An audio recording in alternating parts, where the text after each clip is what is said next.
Hello, and welcome back to yet another Nishi YouTube video. Hi, my name is Nishi. If you didn't know that, you might recognize me from my TikTok account. If you don't, and this is your first introduction to me, hello, how are you? It's been a while since I've posted here on YouTube. My last video was in, July?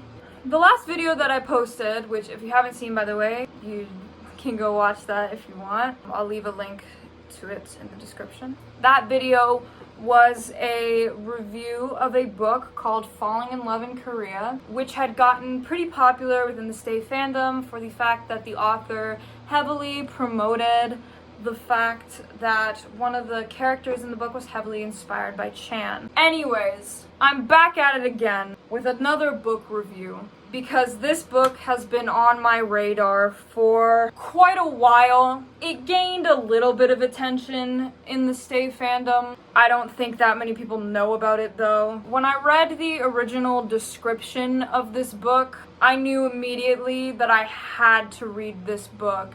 This book came out I don't know, like 2-ish years ago, year and a half ago. So it's gone through several different printings, and the description on the back of the copy that I have is not the one that I read. So I will read to you now what the original blurb on the back said, and you will realize very quickly why I chose to review this book today. Candace is your average Korean American teen who can't believe her luck when she's picked from thousands of auditionees to travel to Seoul and train to become a K-pop star. There's only one problem. She's really not cut out for it. Training is grueling, the girls are mean, and the #1 rule is no dating, all caps, which proves to be extra tough when she meets superstar idol One.J and fellow trainee Youngbae. In a battle to debut, Candace must decide whether a spot in the most hyped K-pop girl group of all time is really worth risking everything for. One.J. You know how J1 is spelled J.O.N.E? Well, this is spelled out O.N.E.J. Yes, ladies and gentlemen, the main love interest in this book was inspired by Jisung, and we will get into that. When I saw that, again, I knew immediately, oh, I have to read this book. So I picked it up off of Amazon, and I got it. This book is called Kpop Confidential by Stephan Lee. This is going to be quite a long review because, like with Falling in Love in Korea, I have a lot to say. So I think that I need a little help. Because One.J is, just Han Jisung off of Wish, I decided to get myself a little friend, and I got Hankoka. Now this is no ordinary Hankoka. This is a Hankoka that I bought off of Wish. This is a very, very, very bootleg Skizu Hankoka. And Hankoka is going to help us get through this review. I don't know why it came with a suction cup, but it did. So let me figure out a way to have him be in the video. Hold on.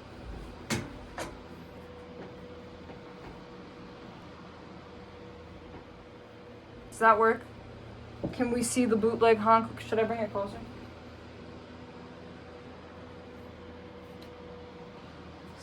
Stay on there. That's gonna slip, isn't it? I'm gonna get some tape. Hold on.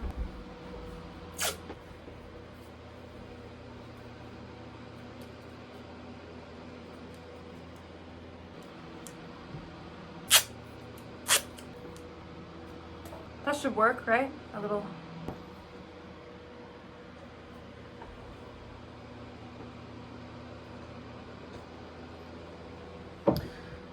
Alright, let's get into this book.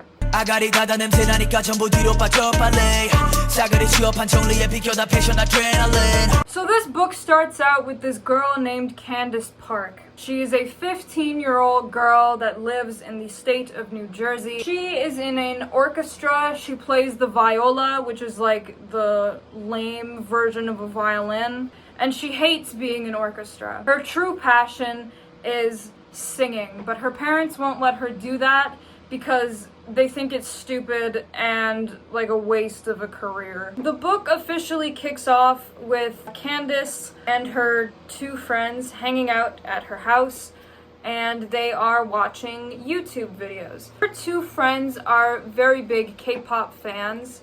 Candace is also a big K-pop fan, but she doesn't like to admit that because she thinks that it's cringe. Her friends are like on her laptop watching videos, and they put on a video of this new SNL performance by one of the biggest boy groups basically in the world. This is the group that One.J is in, and the name of the group is SLK.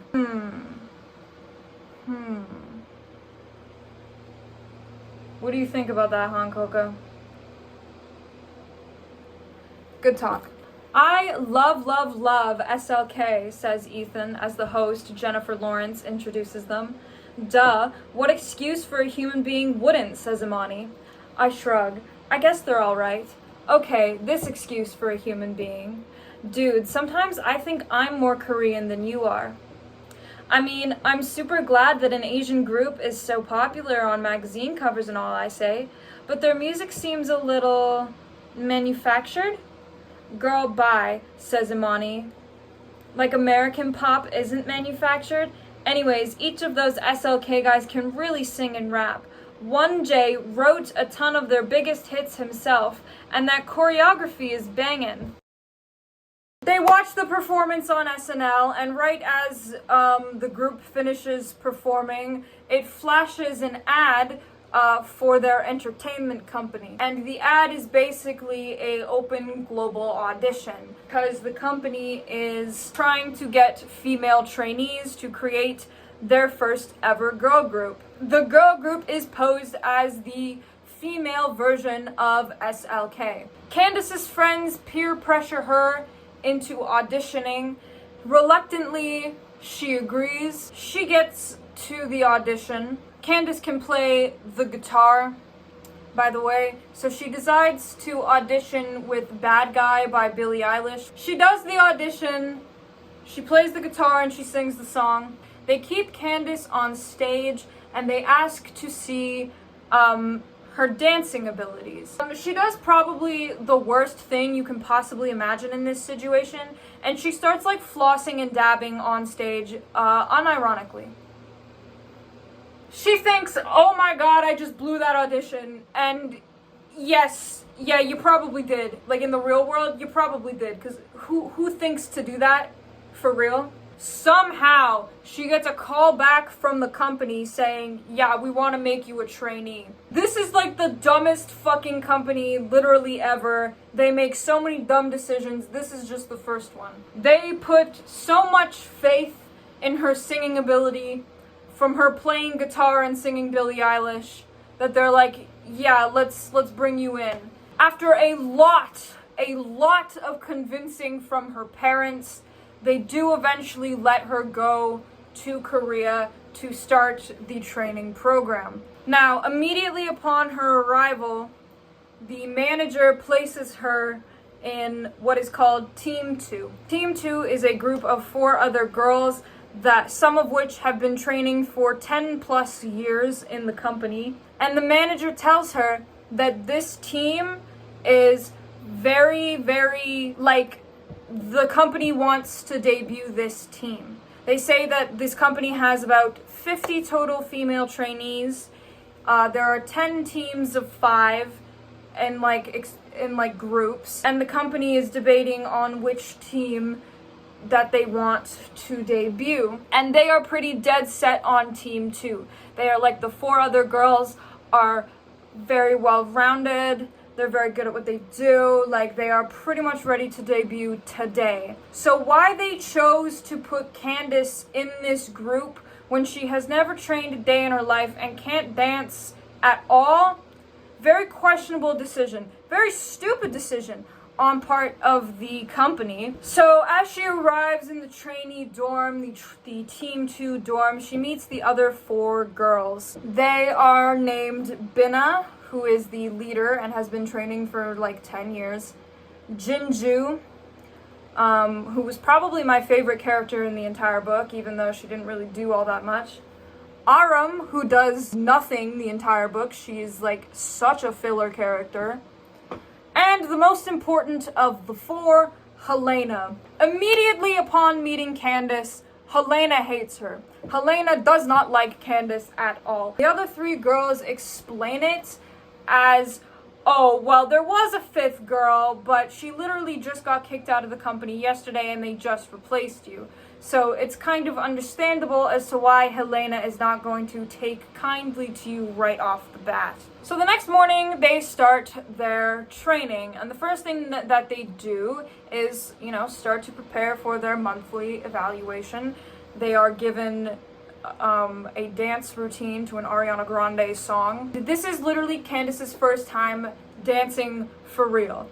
And she's not very good at it because, well, she's never done it before. She keeps messing up the choreography, and the Binna keeps, trying to help her out, but it's not really working out, and she's getting, really frustrated with it. The manager watches her continuously mess up the choreography and is like, pull yourself together. Did we make a mistake in choosing you? Candace starts crying and she's like, no, I'm sorry, I'll get better at this. And they're like, good, because if not, we'll kick you out of this company and realize that we made a huge mistake. Yeah, you did make a mistake, you fucking idiots. Why would you put a girl who is so brand new in a team with people who have been training for up to 10 years? In the team that you want to debut, the most well-rounded, most trained team.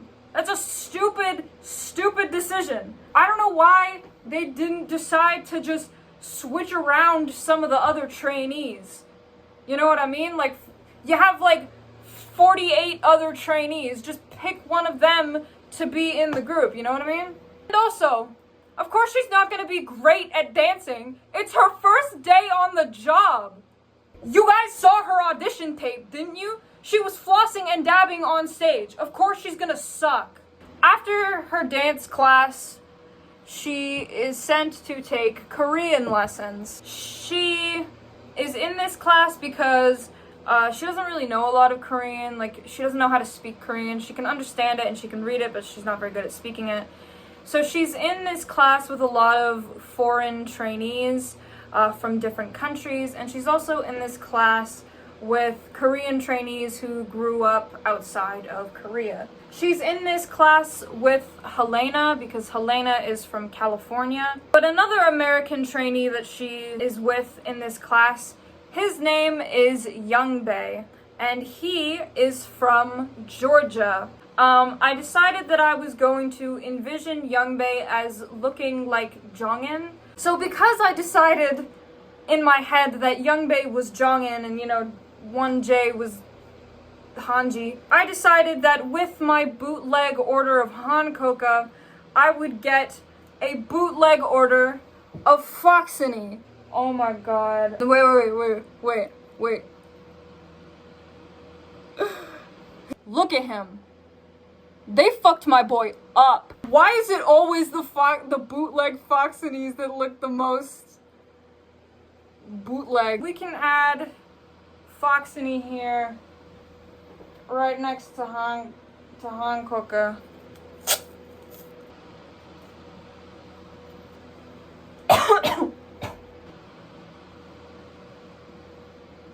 Alright, okay, I think we're good. She meets Youngbae and immediately falls in love with him. She just develops a crush on him, like, on the spot, which is a theme in these books, you know what I mean? The girls continue to prepare for the monthly evaluation, and as they do, the staff are watching them perform and everything. They're watching them practice.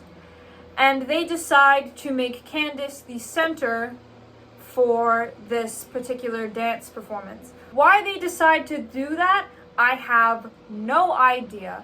It doesn't make sense because she's not that good at dancing. This decision makes Helena pretty jealous. Helena is pretty much the center, face of this group. She feels as if Candace is sort of taking away her spotlight. At night, Candace decides to meet up with Youngbae. He like smuggles in a flip phone for her.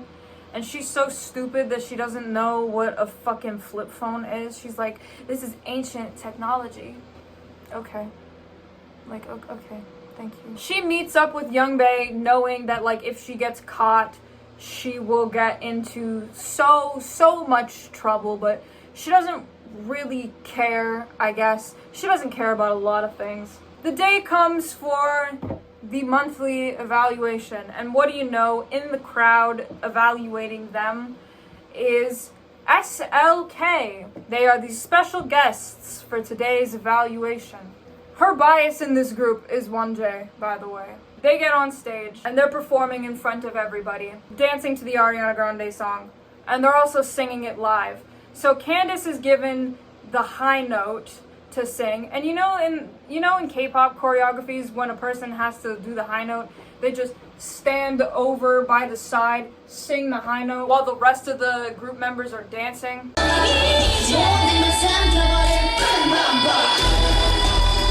They practiced that with her kind of just stepping to the side and doing the high note for an entire month. When it comes time to actually do it on stage, Candace decides that she's not going to do that. She's going to change the choreography to how she wants to do it, and she starts pretending to like play the saxophone. Oh my god, this girl's so fucking stupid. But you want to know who's fucking dumber? The company. Because they don't get mad at her for a second. They're like, wow, Candace, that was so creative of you. They don't even question her at all. The only person that gets mad at her is Helena, and rightfully so. She's like, why did you do that? That was so unnecessary. You messed up the whole choreography. And then Candace's dumbass is confused as to why Helena is mad at her. Oh my god, oh my god. After they're done performing, the CEO of the company asks Candace a question. He says to her, of all of the group members in your team, if you had to choose one to like send home right now, who would you choose? She ums and ahs for a minute before saying Helena, because as I've said before, Helena has been pretty antisocial with Candace, and to be honest, has not been very nice to Candace. So she says, yeah, I'd choose Helena to eliminate and make her go home because she's not really that great at anything she does. Again, she says that in front of like 45 other trainees, SLK, and all of the staff members, and then is confused later as to why Helena is pissed at her. Why the fuck do you think she's pissed at you, you fucking dumbass? I'm sorry. Helena has a valid reason not to like Candace. Do I think that Helena is a bitch? Absolutely. But let's be real. Because I would also hate Candace if she messed up the choreography and then embarrassed me like that in front of literally everybody. Again, the staff members do not get mad at her for that.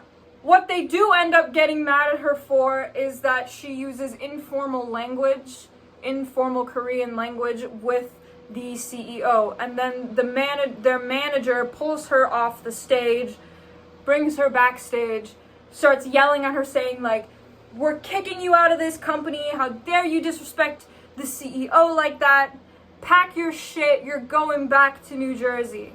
And she packs up her stuff, and she's in like the company lobby, and she ends up falling asleep in the company lobby. She is woken up by, what would you know, One.J. Actually, she's woken up by the entirety of SLK, not Stray Kids. And they all basically make fun of her for actually believing that she got kicked out of the company.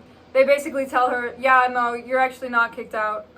They're just trying to teach you a lesson because, these people are emotionally abusive for funsies. But she doesn't even really care. She's just like freaking out that like One.J is standing like 3 feet away from her. Finally, One.J catches his breath. His disturbingly symmetrical face is flushed. Sorry. It's just that it's very charming that you think that you've actually been kicked out. Candace, was it? My weight drifts back towards my heels. I'm about to crash to the ground. One.J knows my name. I nod with my mouth hanging open. I'm not even gonna make fun of her for that. That is a completely rational reaction to meeting your alt bias. I mean, this is how I reacted to being in the same room as Changbin.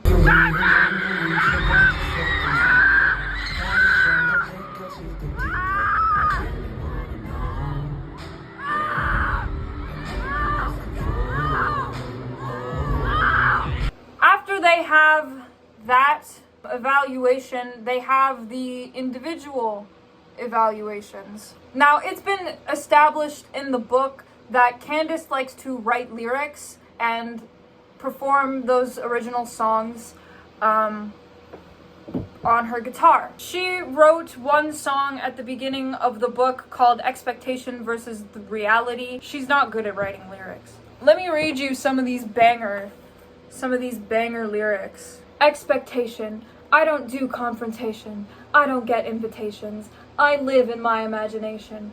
Reality. You think you know me, but there's a lot you don't see. Wait till I become who I'm meant to be. I'm not the girl who speaks up, but one day I'll really blow up. One day you'll hear this song and know that you were wrong, 'cause your expectation is not my reality. Hot garbage. She wrote that song in New Jersey. The company decided that, yeah, you can perform that song for your solo evaluation. As she is a trainee, she continues to write more and more songs. One of the songs she writes is called Fox, which I think makes my purchase of bootleg Foxiny, bootleg Meat Fox here, even more appropriate. You guys remember that screenshot of bootleg Skizoos and their names, and one of them for Foxiny was Meat Fox? I'm gonna name him Meat Fox. His name is Meat Fox now. What would that be in Korean? Gogiyowu? I think. Gogiyowu? Anyways, she writes this song, Fox, and at the evaluation, she decides, again, last minute, that instead of performing the song Expectations versus Reality, she's going to do Fox instead. And like before, the company does not get mad at her. In fact, they praise her. They're like, oh, how creative. This wasn't what you were going to do initially. Even the manager doesn't get mad at her. The manager is just like, next time, just let me know, Candace. So they keep training, and as they do, they are notified that One.J is going to be having a solo comeback. I want to add that One.J in this book, they say very explicitly that he is 17. So the fact that he's having a solo comeback already, I'm concerned at the age that he debuted. They don't actually ever tell us how long SLK has been a group for. We also never find out what One.J's real name is. For this solo music video, he needs a female actress, and the company has decided that they are going to pick one of the female trainees in the company to be the girl in the music video. And what do you fucking know? One.J chooses Candace to be the girl in the video. Now, this is where the Jisung comparisons get uncanny. Right, I forgot to mention that for whatever reason, in preparation for the new girl group, the company has decided that they will broadcast on live television a showcase, as they put it, of all 10 teams up potentially for debut. They will have each of them perform a song from a different K-pop concept, and that will be broadcasted to the Korean public. The day comes for her to film this music video. She's told that the storyline for this music video is basically her being in a love triangle with another actor that they will choose, and with One.J. Do you want to guess what the name of this song is called? The name of One.J's solo comeback is called Alien. No, I'm not joking. It's called Alien.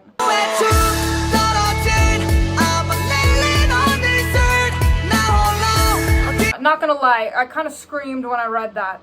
Almost threw my book across the room. So they filmed the music video, and you know what?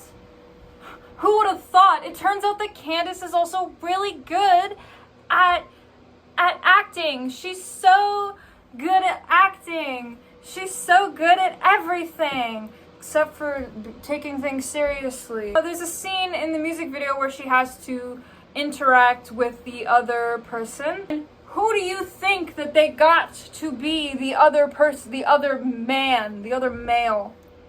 Oh, well, why, it would be nobody else than Youngbae, our meat fox. Don't you get it? Because Candace is in an actual, real love triangle with both One.J and Youngbae. Get it? It's, the art is imitating life.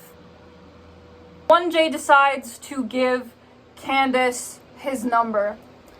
Now, he does this the Inkigayo sandwich style way. I'm not fucking kidding. And One.J is like, yeah, you know what? Let's go on a date. On both of their days off, they go on a date late at night to a restaurant. One of the questions that Candace asks One.J is, why did you choose me to be in your music video? And I shit you not, his response to that question is, I see me in you. I am you, see me in you. No, I sit my bad, he actually says, I see myself in you, but that's still a line that see myself in you. He explains, well, I don't actually see myself as I actually am in you, but more how I wish I could be. I see myself reflected in you. I see aspects of myself reflected in you. You are who I wish to be. Bro just starts reciting the lyrics of I Am You, basically. They finish having dinner, and then One.J kisses her on the lips. It's her first kiss ever. Oh my god, her first kiss ever with her ultimate bias? Oh my god. Her dumbass doesn't even enjoy it. She's like, why do I feel like I'm cheating on Youngbae? I don't know. Why do you feel like you're cheating on Youngbae? You're not dating him. He's not your boyfriend. Neither is One.J, technically. So not long after that, the showcase happens. With this showcase, I don't know why the author decided to do this, but the showcase suddenly becomes, it turns from what I thought was just going to be a televised, showcase of all the trainees, becomes Produce 101. It becomes a survival show where the Korean public gets to vote for who they want to be in the group. Now, this makes no sense at all, because earlier in the book they said that they had all the 10 teams of 5 girls already curated, ready to debut at a moment's notice. So why are they suddenly, turning this into Girls Planet, where the lineup could change? Some of these girls have never even interacted with each other before, and they've never worked together. So this is a bad decision. This company is really, really, really stupid. So the day comes, and then each of the teams perform the 2 songs that they have prepared. Candace's team, for the Girl Crush concept segment of their performance, has chosen to do a cover of Boombayah by Blackpink. In Boombayah, where each of the members of Blackpink kind of bend down and then whip their head 4 times and their hair gets twirled. Candace tries to practice that in the weeks prior to the showcase, and she's like, it really hurts my neck, I don't like doing it. So for the 3rd fucking time in this book, she decides to change the choreo on the spot as they are performing. And instead of whipping her head around 4 times, she just kind of shrugs and twirls her hair. And nobody in the crowd criticizes her for that. None of the managers get mad at her. Nobody is like, why the hell did she do that? Except, again, for Helena. Helena is the only one that calls her out on this shit, which rightfully so, you know? Helena kind of yells at Candace. She's like, why do you keep doing this? Like, it's not the smart move you think it is. It's very inconsiderate to the rest of us. I'm sorry. I'm on Helena's side for this. They get into a fight, like a physical fight, like they scratch at each other. And they're like, they get broken up by the managers, and they're like, well, you still have to perform your next song, so, go do that and get ready. And then they do that, and, the showcase pretty much ends. She meets up with Youngbae one last time for her birthday before the final girl group is announced. He gives her a watermelon, which, thank you. Thank you for the gifts, I guess. Okay, like this. She decides to invite all of her teammates over to her mom's house in Korea, including Helena, and they all have a sleepover. And at the sleepover, Candace and Helena, kiss and make up. Helena basically apologizes for how she's been treating Candace, which I'm not gonna sit here and say like Helena is blameless, because she was really mean to Candace in different instances throughout the book. She called Candace a lot of names. She would shit talk Candace behind her back. Anyways, they have this sleepover. They talk it out, and then the next day it's time for the final group to be announced. They announced the winners from all of the Korean votings, and the lineup is Aram, who you've probably forgotten is also in this story, 2 other trainees who we know literally nothing about, Candace and Helena. For this next part, I need to backtrack a little bit. The public reaction to Helena being in the group is less than positive. This is because both Candace and Helena have blonde dyed hair. And remember when One.J kissed Candace? Well, when that kiss happened, Candace's hair was dyed blonde, and a Sesang took a picture of them kissing and posted it to social media. When the showcase happens, Helena's hair is still blonde, but Candace has dyed her hair purple. So everybody in the crowd thinks that Helena was the one that kissed One.J, and they start booing. And the company immediately gets a bunch of backlash for letting Helena on the team. They attempt to remedy this by saying that Helena being chosen for the final group was a mistake.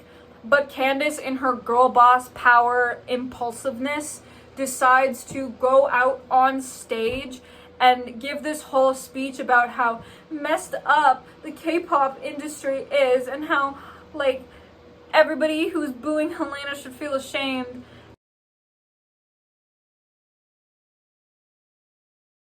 They end up keeping Helena in the group, and the final lineup is Aram, Helena, Candace, and the 2 other trainees that we know absolutely nothing about. The other 2 trainees in Team 2, Bina and Jinju, fuck them, I guess. And that's where the book ends.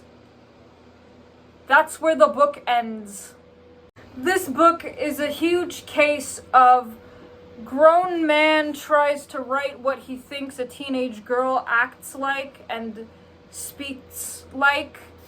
And it's just very awkward. It's very awkward to read. One of my biggest criticisms about the writing is the author's use of adding useless information and his overuse of parentheses. I will give you an example of what I mean by this. Our group song will be a Korean song, Red Flavor by Red Velvet, which everyone is excited about. I love Red Velvet, the girl group, even more than I love Red Velvet, the cupcakes. My bias is Sulgi. That whole my bias is Sulgi thing about the red cupcakes, that was all in parentheses. Why did that need to be added? It's useless and unnecessary information, and the whole book is littered with these unnecessary additions of details about Candace and what she's into or about what she is seeing, and they're almost always done in parentheses. You could have cut literally all of that out and nothing would have changed. As for the characters, Candace is like so stupid, and she is like the biggest Mary Sue that I have ever read ever.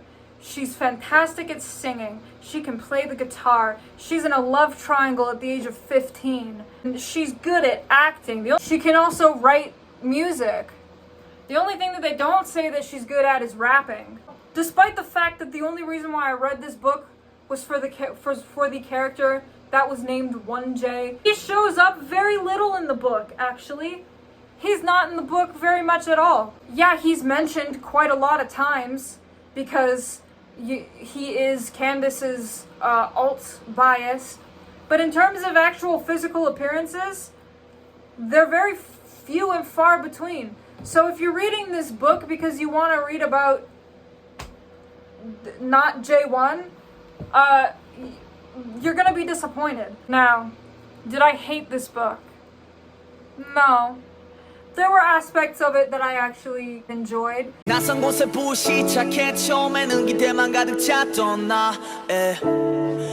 it wasn't the worst thing I've ever read. It was enjoyable in a way.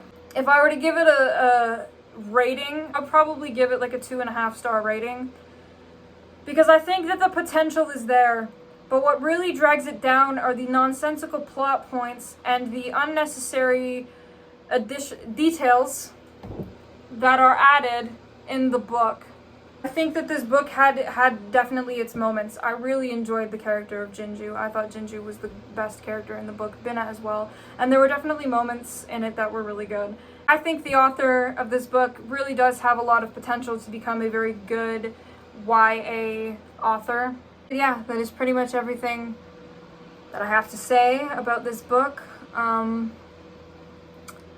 See you guys in the next video, I guess. Bye.